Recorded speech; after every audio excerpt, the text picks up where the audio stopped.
guys, kita bakal bahas tentang pajak PBB nih. Pertama, apa itu pajak? Apa saja jenis pajak? Kenapa kita harus membayar pajak PBB?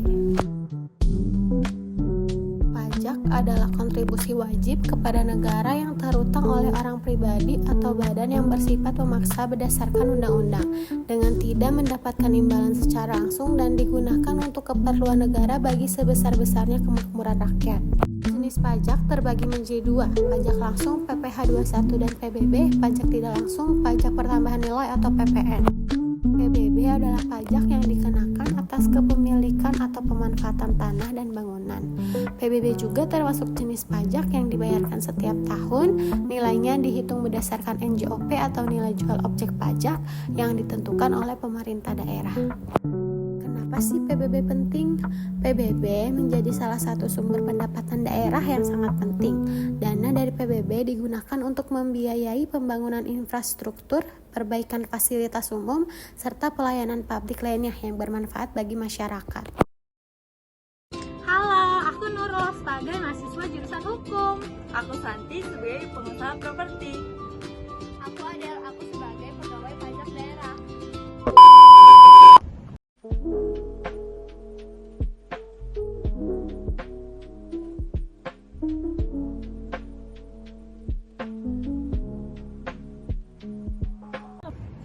Adel, mau nanya deh soal PBB.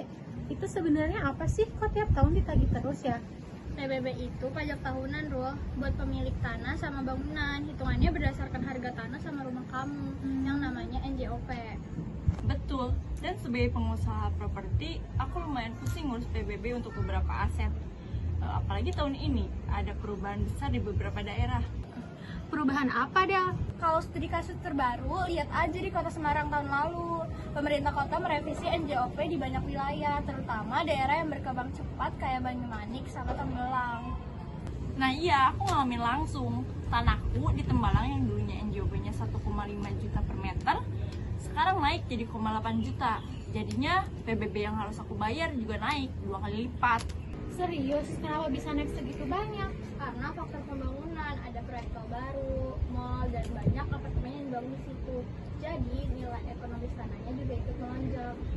Tapi masalahnya, gak semua pemilik tanah mau membayar dengan PBB harga segitu. Banyak warga protes, terutama yang punya lahan besar, tapi pendapatannya kecil. Kalau ada yang ngerasa keberatan, apa bisa ngajuin banding? Bisa banget dong, mereka nih bisa ngajuin keberatan ke Bapenda dalam waktu yang tertentu setelah terbitnya SPPT. Nanti dinilai apa keberatannya layak atau enggak. Wah, ternyata PBB ini kompleks juga ya. Bukan cuma soal bayar, tapi juga soal keadilan dan nilai pajaknya. Makanya kita sebagai pengusaha atau warga biasa harus paham mengenai hak dan kewajiban kita soal pajak. Nah, kalau gitu sebenarnya pembangunan itu untung atau buntung untuk warga? Kalau dikelola baik seharusnya menguntungkan, Rul, karena harga tanah naik, fasilitas umum juga bertambah. Tapi memang dalam jangka waktu pendek, pajak naik bisa terasa berat. Aku setuju, apalagi kalau warga kecil tidak dikasih edukasi atau solusi, misal keringanan pajak atau program cicilan PBB. Ada gak sih insentif khusus buat pemilik rumah sederhana? Ada kok, biasanya pemerintah daerah kasih insentif untuk rumah tinggal di bawah nilai tertentu. Misalnya, rumah dengan NJOP di bawah 300 juta dapat potongan tarif pajak. Makanya penting juga konsultasi rutin sama kantor pajak atau ikut sosialisasi kalau ada. Wah, makasih banyak ya. Obrolan ini ngebantu banget buat tugas kuliahku. Jadi sekalian bisa buat pelajaran hidup juga. Betul, pajak itu bukan cuma kewajiban, tapi bagian dari kontribusi kita untuk pembangunan